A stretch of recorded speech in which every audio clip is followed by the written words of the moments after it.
Coding isn't only about making things move. Sometimes we want to have sound or change the image slightly. Last time we solved the problem with the sequence of commands with the cat and the fish. Let's see how we can use speech bubbles or record sound to make the animation more interesting. If we want to add a speech bubble or even a thought bubble, this comes under looks because it comes up as an image on the screen rather than a sound that we can hear.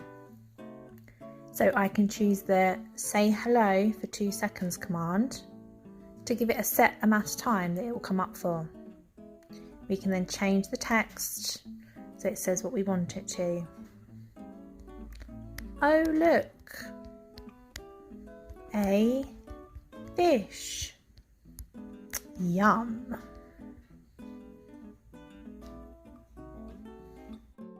We can also go to the sound tab to add pre-recorded sounds or record our own.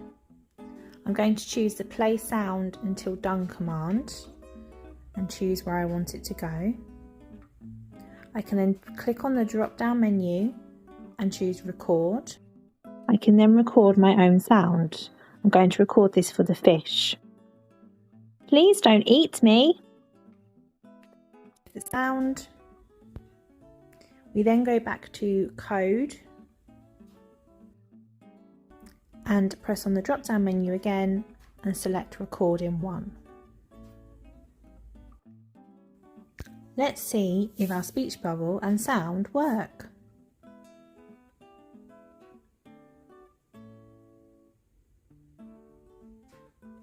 Please don't eat me. Looks good. Head on over to scratch.mit.edu to have a go at adding some of your own speech bubbles and sounds.